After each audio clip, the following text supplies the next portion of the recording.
sekarang mau klub susah Liang khang nó mantap tung terus ay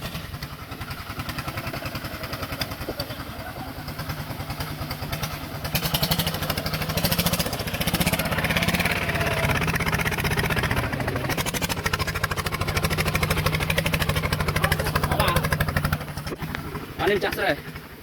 mấy em chặt rồi anh cái anh em chặt rồi cái con học liền á